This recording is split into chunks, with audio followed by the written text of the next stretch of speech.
Salut à tous, c'est Pong de la chaîne, bienvenue sur cette vidéo qui continue notre cheminement sur la méthode Silva avec Madame Lee Pasco. Salut Lee. Salut Punk. On va continuer de vous parler de José avec ce extrêmement bon petit bouquin de Robert B. Stone qui est vraiment bien, comme on a pu le voir jusqu'à présent, et que Lee précisait en fin de semaine dernière, c'est que ce livre-là, il est chouette parce qu'il nous donne des infos en plus de la biographie qu'on a déjà partagée sur la chaîne.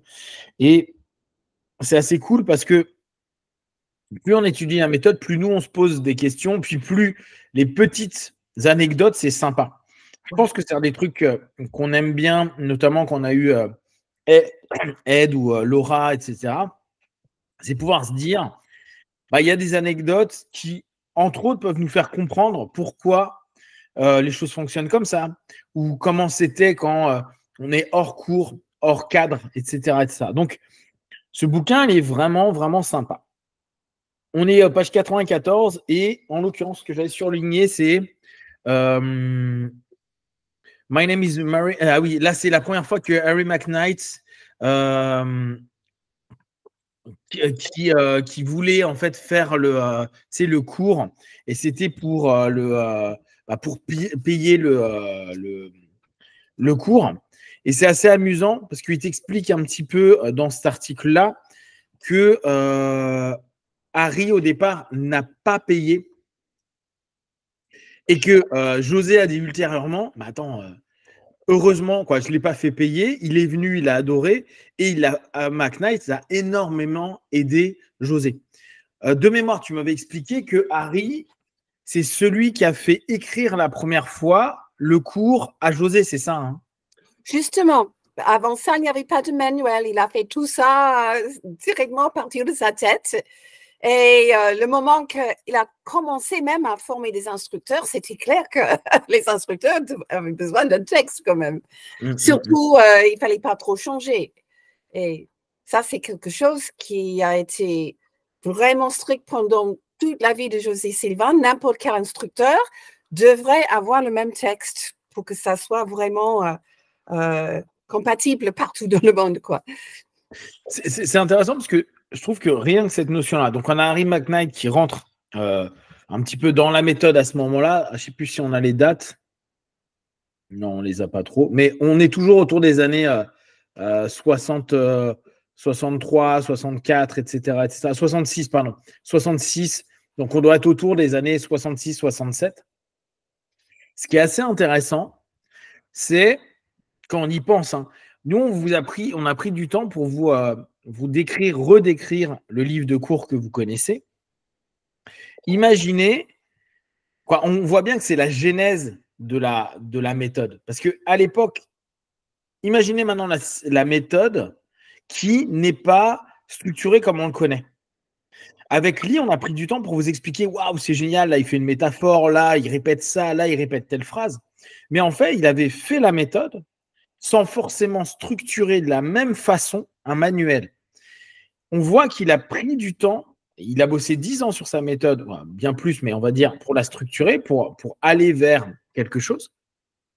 Et à mon avis, c'est à partir de ce moment-là où il a commencé à écrire clairement les phrases, tout ce qu'on connaît, et donc tout le génie qu'il a pu avoir à faire l'hypnose conversationnelle, à faire les répétitions, à faire le seeding, le saupoudrage pour les Français, à longueur de texte. Et donc, on peut se dire que c'est autour des années 66-67 que José a écrit son texte. Tu sais si c'est José lui-même qui a écrit ou si il a été aidé à ce moment-là ou si c'est vraiment lui qui a dit voilà, ça sera comme ça. Est-ce que ça, tu as l'information? De ce que j'ai compris, Harry a assisté au cours, a pris des notes et puis il a montré ça à José Silva et José justement a corrigé, modifié, etc. À part bien sûr le long relax, la relaxation profonde. Là, c'était vraiment écrit mot par José après beaucoup de recherches. D'accord. Donc ouais, là c'est tout un petit peu, bon, c'est la première fois qu'on entend parler de Harry dans cet ouvrage-là. Donc il explique que Il n'a pas payé, mais donner à Harry les frais d'inscription a été une des meilleures décisions de ma vie, dit José. J'y avais même pas pensé. Je pensais même pas il pensait pas que ça allait lui donner autant de feedback. Donc ça, c'est quand même assez amusant. Et pour quelqu'un comme José qui fait attention aux signes, et pour les personnes qui sont un petit peu Silva, je pense qu'avec le temps, vous vous dites, tiens, alors est-ce que c'est des biais cognitifs? Je ne sais pas, mais en tout cas, on fait des causes à effet. Genre, j'ai aidé un jour quelqu'un et cette personne-là m'a rendu au centime ce que j'ai donné. Cool, cool. Et c'est Lee nous expliquait beaucoup qu'il faisait confiance beaucoup à son intuition. En tout cas, il aimait bien dire que les choses allaient bien pour lui et que les choses étaient chouettes parce qu'il créait des choses. C'est des causes à effet. Je trouve que c'est des cercles vertueux. Hein. Il était beaucoup dans les cercles vertueux, José, dans ce que tu as observé, dans ce qu'il disait. En gros, il lui arrive des belles choses parce qu'il fait des belles choses. C'est un peu l'idée qu'il y a dans la méthode. En fait, apparemment, il a eu toute sa vie. Parce que c'était la question qui commençait à se poser en étudiant l'esprit. Pourquoi est-ce que moi, je suis toujours dans le bon lieu, au bon moment, je dis la bonne chose, et comme il disait, et même quand je devine quelque chose, 4 fois sur 5, je devine correctement. Et donc, il a dit, est-ce que je suis béni, est-ce que c'est la chance, ou est-ce qu'il y a une façon particulière dont j'utilise mon cerveau? Et ça, c'était une des questions, justement, qu'il a amené à étudier les fréquences cérébrales. Ouais, c'est ça. C'est que après, nous, aujourd'hui, on le réappelle, parce que ça s'appelait déjà comme ça il y a quelques décennies, mais la loi d'attraction, mais au bout du compte, ça reste beaucoup de cause à effet. C'est quelqu'un qui a donné beaucoup, parce que si on reprend les basiques, il a donné du temps, du coup, il a donné du temps, il a pu étudier, il a eu un diplôme qui n'était pas le sien, mais qui était à celui de l'électricien. Mais du coup, il a appris, donc sa connaissance, il l'a partagée, il a pu aller à l'armée et ça a pu être un des éléments qui a été intéressant, et ainsi de suite. Et en fait, ce qui est assez amusant avec José, c'est qu'il montre quand même pas mal que quand tu donnes, un truc plutôt cool, c'est que tu reçois aussi. Quand tu fais quelque chose sans forcément avoir une intention à se dire il faut absolument que je gagne dessus, à court, moyen, long terme, on a des retours qui sont positifs. Je trouve que en termes d'exemple de vie, en tout cas de retour qu'il a, c'est plutôt intéressant et à maintenir. C'est qu'il a quand même beaucoup donné, il a beaucoup pris de temps, il a osé des opportunités, il a fait, il a exploité, et en même temps, il y gagnait quelque chose. Et après, les autres en ont gagné et regagné quelque chose, et ainsi de suite. Ce qui est vraiment le cœur aussi de la méthode. C'est pour ça qu'on dit régulièrement, pensez aux autres quand vous faites quelque chose. Quand vous faites une action, pensez que ça doit au moins aider 2 personnes. Ça, c'est super malin comme concept. Dire à chaque fois, il faut au moins que 2 personnes puissent gagner de ce que je suis en train de gagner là. Un très bon exemple de ça qu'on a déjà mentionné, c'est justement quand il était prêt à tout abandonner parce qu'il avait mis beaucoup de travail dedans, ça ne semblait pas avancer, et justement, il disait, mais il faut quand même que je soutienne ma famille. Et le moment précis, il a ce rêve, cette vision des numéros de loto. Et je crois que c'était $10,000, etc. Ouais. Au Mexique, hein. Il est allé de l'autre côté au Mexique, il ne savait même pas pourquoi. On vous l'a raconté. Une petite synchronicité, quoi. Ouais, exactement. I can be there. Alors, attends. Wait a minute, argument. If that's the way you want it, Silva Method. Ah oui, ok. Ça, c'était le moment où Harry a commencé un peu à recadrer José et à dire si tu continues comme ça à vouloir tout faire tout seul, la méthode, elle ne va jamais se développer. Oui. Je peux pas être le seul entraîneur. Donc, en fait, Harry est devenu un des traîneurs. Le premier, d'ailleurs, c'est le premier traîneur. C'est pas un des traîneurs. Premier traîneur, hormis José. Et en gros, ce concept était trop limité. Et c'est là où on a commencé à voir l'intelligence de business aussi d'Harry et de José, de se dire au bout d'un moment, oui, effectivement, on a besoin de plus d'instructeurs pour toucher un maximum de personnes. Et c'est à partir de ça que qu'ils ont commencé à développer la structure d'enseignement de la méthode Silva. Parce que c'est vrai que on n'y pense plus maintenant parce qu'il y a beaucoup d'instructeurs et on vous a déjà partagé avec Lee un peu comment ça fonctionne. Mais imaginez bien au départ que, hormis José et Harry, qui a été le premier instructeur, bah, pour développer quelque chose à deux, il n'y avait pas Internet. Hein. On n'était pas dans un moment où c'était facile d'avoir de l'information. Donc, si tu bougeais pas, tu n'avais pas. Et c'est là où il y a eu quand même un génie à se dire, bah, attends, il va falloir instruire du monde à devenir train the trainer, comme aiment bien dire les Américains, entraîner des entraîneurs, éduquer des entraîneurs.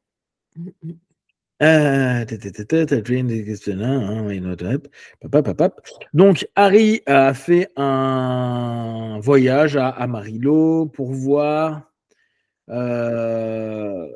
s'il était qualifié à enseigner la méthode. Okay. Après avoir discuté avec des instructeurs potentiels pour l'entraînement qu'il avait donné. Donc, c'était vraiment les tout débuts et les tout prémices. Il y avait environ une centaine de lecturers, d'enseignants qui ont pris cet entraînement. Et tout ça, c'est à l'initiative de Harry McKnight. Donc, la chance qu'on a aujourd'hui d'avoir une Lee instructrice, bah, c'est indirectement grâce à Harry. Tout à fait. Oui. Et c'est assez sympa. C'est quand même le papa de tous les instructeurs, entre guillemets. Ben, il y avait le boss et le papa des instructeurs. Au bout du compte, c'est Harry. Et Nelda Sheet, c'était la maman. Parce qu'elle, c'est la première instructrice, Silva, et aussi, elle formait avec Harry. Alors, on dirait que Harry, c'était l'hémisphère gauche, donc il s'est occupé des textes et tout ça, et que Nelda était l'hémisphère droite, parce que c'était elle l'artiste. Et moi, j'ai connu Nelda beaucoup plus proche que Harry, et elle était adorable. Tu as croisé un petit peu Harry? Tu l'as croisé à des conventions? Oui, bien sûr, j'ai fait des cours avec lui, des cours avancés. J'ai assisté à des forums où il y avait Harry et José, etc. Donc, oui, il avait une intelligence, un intellect extraordinaire. Par exemple, Harry, c'est le seul qui a, parce que quand on parle de désir, croyance attentive, Harry a trouvé une métaphore extraordinaire qui me revient toujours. Donc, il disait, il faut que les trois sont là. Il dit, parce que c'est une énergie psychique qui va faire en sorte que toi, tu arrives à ton but. Mais il faut que désir, croyance et attente positive soient présents. Donc, le désir, c'est l'énergie motivante. Et comparer ça à un jeu de baseball. Alors, celui qui va jeter la balle, la première action qu'il fait, c'est... Et là, ça, c'est le désir. Ça, c'est l'énergie motivante qui envoie justement vos intentions vers le but. Et puis, la croyance, c'est ce qui maintient le projet. Parce que si c'est trop loin, il va tomber par terre. Il ne va pas arriver à son but. On va dire le but, c'est les goals. Donc, il dit que la croyance va donner encore un petit boost, si vous voulez. Et c'est comme si quelqu'un en route saute dans l'air et fait top et assure que ça va continuer. Et puis, l'attente positive, c'est là la personne qui attend pour l'attraper. C'est le catcher qui a en l'air, qui est comme ça pour l'attraper. Et c'est pas pour toi, mais moi, j'ai trouvé ça génial comme idée, parce que les trois énergies sont tous présentes, mais chacun joue un petit rôle un peu différent en route. Ça, c'était plus Harry McKnight. Tu sais ce qu'il est devenu parce que c'est vrai que son nom, il est revenu quelques fois, mais tu sais comment il s'est développé dans la méthode, s'il a quitté à un moment la méthode. Tu as eu des infos de lui? Tu sais que s'il a quitté parce que tout simplement il est décédé ou pour d'autres raisons, tu as eu des infos un peu sur lui ou pas? Non, moi il faisait des choses toujours un petit peu jusqu'à ce que ça meure. D'accord. Oui, oui. Mais Ouais, il a été il a instructeur. coupé un peu ses activités parce qu'il est devenu un vieillard, quoi. Mais Bien sûr, ce qui est logique. justement, tu sais que les gens qui enseignent Sylvain, ils prennent jamais la retraite, ils réduisent un petit peu leur activité. C'est ça. Ouais, non, ça c'est assez cool. Mais Ed taquinait, je me souviens qu'à plusieurs reprises sur les podcasts qu'on a fait avec Ed, il taquinait Harry parce que justement, je crois qu'il était très intellectuel et que ça faisait rire pour une raison ou une autre. Mais alors, je me souviens plus laquelle, Ed. Donc, il a écrit ouais, donc des centaines d'instructeurs, ok. Il a écrit l'un des premiers livres de la méthode Silva, intitulé Silva Mind Control Through Psycho-Orientology. Il a pris en charge les cassettes d'éducation, le programme d'éducation par cassette. C'est marrant, à l'époque, c'était avec les cassettes, c'est vrai. Et il a conduit le programme d'entraînement des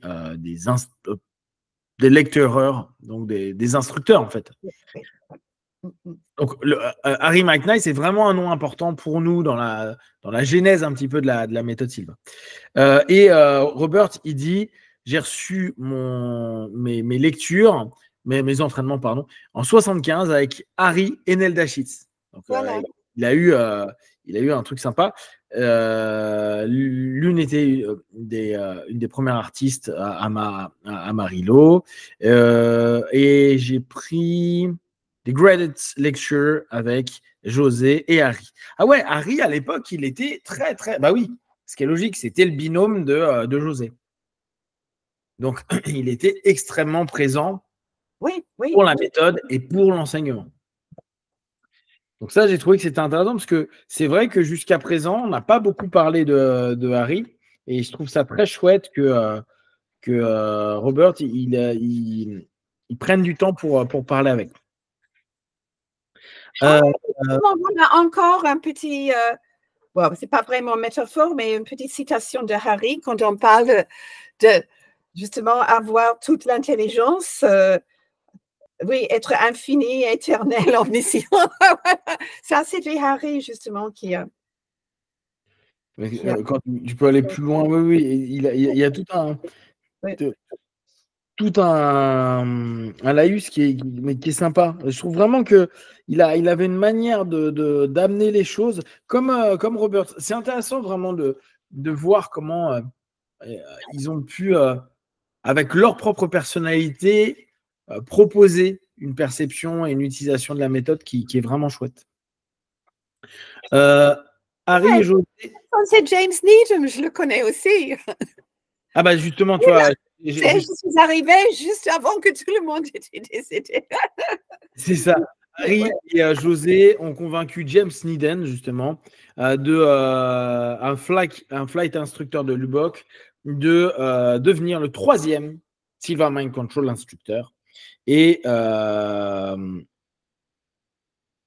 session break, pourquoi je voulais dire ça après? Oui, bon, en gros, ils ont eu le 3e instructeur. Et il était comment, James Needham? Tu as suivi un training avec lui ou tu l'avais vu aux conventions? C'était comment? Les ateliers plutôt, parce qu'il était souvent à la convention Silva à Laredo. Okay. Mais alors, James Needham était une des personnes qui avait des gros problèmes à travailler les cas. Et oui, peut-être tu l'as déjà entendu, un instructeur Silva qui, au départ, n'arrivait pas, il est préparé, et il a dû travailler, mais il voulait absolument que ça fonctionne. Donc, il a demandé à sa femme qui travaillait dans un hôpital de lui amener des cas, il pratiquait les cas, et il a dit, mais j'ai travaillé 400 cas avant que j'ai pu dire, voilà, maintenant, je peux accéder justement les infos. Mais voilà, donc ça montre justement la persévérance de quelqu'un qui y croyait vraiment, qui voyait que tous les autres arrivaient à faire ça souvent la première fois, mais lui, non, je ne sais pas quel était son blocage, mais il a persévéré, il est devenu super bien pour les cas. Alors, on vous rappelle pour les cas qu'il faut en faire et qu'il ne faut pas hésiter à en faire et en faire beaucoup. C'est marrant, hier je vous voyais, et c'est ma faute, je ne l'ai pas mis à jour. J'avais fait un petit Excel sur Drive où je mettais les cas que je reprenais sur différents endroits. Je vais à nouveau le compléter parce que c'est vraiment important que vous puissiez faire régulièrement des cas. Et si ça ne marche pas au départ, et maintenant c'est cool, on a une référence, c'est James Nidan, 400K. Tant que vous n'avez pas fait 400K, vous ne pouvez pas dire que vous n'y arrivez pas. D'accord? Et c'était Laura qui proposait entre 50 et 100K. Je crois que c'était dans un de ses cours en ligne qu'elle avait proposé à l'époque sur Mind Valley, quand c'était elle qui donnait cours et pas, je ne sais plus comment il s'appelle. Et quand elle avait donné, c'était vraiment le cours Silva entier, mais c'était Laura qui le présentait. Et elle avait fait une espèce de feuille où elle disait, bon, n'oubliez pas, vous avez au moins 50K à faire. Donc, c'est vrai que parfois, on oublie. Parfois, même, peut-être ça fait longtemps que vous n'avez pas fait la méthode. N'hésitez pas à faire des cas. Et les cas, vous n'avez pas besoin de trucs compliqués. Parfois, ça peut être l'ami de votre enfant qui s'est fait mal au genou. Tentez de voir. Faites des choses régulièrement pour redévelopper cette notion-là. Mais je trouve que c'est bien d'avoir quelqu'un qui est devenu un des instructeurs, c'était le troisième, donc prenez bien ça en compte, le troisième instructeur qui galérait à faire des cas. C'est quand même chouette, parce qu'au bout du compte, ça veut dire que si quelqu'un qui a galéré à faire des cas a réussi à devenir instructeur, c'est qu'avec un peu de boulot, on devrait à peu près tous y arriver. Ce qui est assez motivant. Ok, donc là, après, on passe sur autre chose. Là, on va être dans le chapitre 9 qui va être les réactions, les détracteurs, les imitateurs et les miracles. Alors, ah oui, ça, j'ai trouvé ça très, très bien. Ouais, on va prendre cette dernière petite phrase-là et après, on fera la pause. Mais 9 des articles sur 10 à ces moments-là, donc on doit être dans les années 69, entre 66 et 69, 9 articles sur 10 étaient négatifs sur la méthode Silva. Donc, vous imaginez bien que quand la méthode Silva se fait cracher dessus parfois ou pendant des années, ne vous inquiétez pas, depuis les années 60, c'était le cas. Donc, il n'y a rien de nouveau. Et ce qui est génial, c'est de se dire que José, il a quand même continué parce qu'il croyait vraiment à sa méthode. Selling snake oil. Alors, c'est marrant, ça, cette expression. Silva is selling snake oils. C'est-à-dire quoi? Serpent d'huile? Snake oil, en fait, ça fait référence au départ quand les États-Unis étaient très, très jeunes. Il y avait des gens dans des caravanes qui voyageaient d'un petit village à un autre pour vendre des produits miracles. Et souvent, c'était supposé devenir le venom d'un serpent, etc. Donc maintenant, on dit snake oil pour n'importe quel produit qui est totalement une arnaque, mais dont c'est des miracles. Voilà. Donc, c'est génial, ça va bien. Silva is selling snake oil. Donc, en gros, un produit miracle qui est en fait une arnaque. Today, by the way, ok, 9 personnes sur 10 maintenant. 9 articles sur 10 ou histoires sont positives. Mais je trouve que gardez en tête qu'au départ, les gens n'étaient pas tout à fait OK avec son boulot. Il a encore aucun problème. Ce qu'on vous dit tout le temps avec Lee, vous avez le droit de dire ouais, c'est pas bien, c'est nul, c'est naze. Il n'y a pas de problème là-dessus. Comme d'hab, l'idée est, si vous ne connaissez pas trop et que c'est normal, vous doutiez, n'hésitez pas à venir faire un séminaire. Et je vous rappelle, si vous faites les 4 jours complètement en faisant tous les exercices, si vraiment, vraiment, ça ne vous a pas plu et que vous n'avez pas évolué d'un iota, on vous rembourse. Ça, c'est quand même un truc qui est génial. Il n'y a pas beaucoup. Moi, là, je suis en formation en ce moment. Je donne donc 5 jours de formation. Moi, je n'ai pas dit aux gars, bon, les gars, vous venez, hein, mais si vous n'êtes pas content, je vous rembourse. Non. C'est quand même cool comme principe. Donc, cette notion de critique, elle est constructive. N'oubliez pas, l'objectif de la méthode est de permettre de faire des belles choses, des bonnes choses pour vous, pour les gens, de créer des choses positives dans sa tête, de se sentir mieux, de pouvoir être dans un partage, etc. Vous pouvez très bien ne pas apprécier, c'est pas un problème, mais n'hésitez pas à venir tester parce que je pense que pour certains, ça peut être un vrai déclic très, très, très sympa. Et nombre de personnes ont pu dire, bah ouais, moi j'y suis allé, j'y croyais pas, ou ça me plaisait pas, quoi. On n'a pas besoin de croire d'ailleurs, hein, mais j'adhérais pas, voilà, j'adhérais pas à. Et au bout du compte, au bout de leurs 4 jours, ils ont dit, ah bah ça m'a aidé dans ma vie pro, dans ma vie perso, etc. Donc, se dire qu'au début, quand tu lances ton activité, tu dis, bon les gars, moi j'y crois à fond, tu as 9 articles sur 10 qui te défoncent, il faut avoir du cœur pour se dire, bon non, mais je continue parce que je crois à mon projet. Et on sait qu'aujourd'hui, par exemple, ça serait l'équivalent de se faire complètement huer sur les réseaux sociaux, parce que c'est un peu ça. Hein. Les journaux, à l'époque, ça avait cet impact-là. Imaginez, on va sur Instagram, Facebook, TikTok, et que on se fasse broyer par tout le monde. C'est pas dit qu'on arrive à se dire, non, c'est pas grave, la semaine prochaine, il y a encore une formation. Et c'est là où tu te rends compte que José, il était déterminé. Et il a insisté, justement, si vous allez écrire un article sur mon cours, au moins venir le faire quand même. Parce que normalement, les bons articles étaient ceux qui avaient fait le cours, qui étaient très surpris, qui sont venus très sceptiques et ont trouvé en fait qu'ils ont eu des résultats.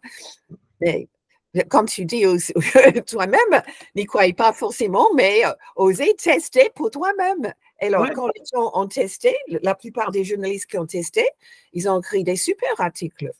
Bien sûr. Mais soyons ultra factuels, ne serait-ce que, même si vous n'aimez pas tout, il n'y a aucun souci. Mais juste le fait d'apprendre à entrer en alpha, à se relaxer, allez, juste se relaxer. Et juste ça, c'est un bénéfice pour 90% des gens. 95%. Ouais. Donc même si vous dites, ouais, mais après, mémorisation, je m'en fous, ouais, mais les cas, c'est débile, ok, pas de problème. Mais maintenant, tu fais méditation 3 fois par jour et ça t'apaise. Mais tu as tout gagné. Et tu as pris 4 jours. Et c'est ça qui est cool, en fait. C'est juste te dire, bon, ouais, tu as passé tes 2 week-ends ou 4 jours ou X soirées, et tu te dis juste, bon, bah maintenant, je sais me détendre un peu, et peut-être aller le glove anesthésia, parce que parfois, je me fais mal. Bah, juste ça, c'est un bénéfice. C'est pour ça que je trouve que c'est intéressant, parce que oui, tout, moi, par exemple, j'utilise pas tout. Par exemple, les crochets mémoriels, c'est pas mon truc. Je les utilise de temps à autre juste pour m'imposer à imaginer plein de choses, mais sinon, c'est pas mon truc. Par contre, j'utilise plein d'autres choses que je trouve géniales et que j'adore diffuser, partager avec les gens. Et je trouve ça top que parfois, quand j'en parle, les gens, ça leur fait des déclics ou ça leur donne envie d'aller chercher un peu plus loin, etc. etc. Le tout, c'est vraiment ça, c'est de se dire, exactement ce que vient de dire Lee, vous pouvez critiquer, mais venez tester. Et après, vous verrez. Si vraiment ça ne vous plaît pas, bah, ça ne vous plaît pas. Voilà pour cette partie-là. On va passer nous à la deuxième sous peu. Si vous avez des questions et des remarques sur ces facettes-là, n'hésitez pas à nous le partager sur Facebook, YouTube. On y répondra le plus rapidement possible. Comme d'habitude, de tout ce qu'on propose, ne prenez que ce qui est bon et juste pour vous. Testez, observez, analysez et concluez. Et voilà, très vite. Merci.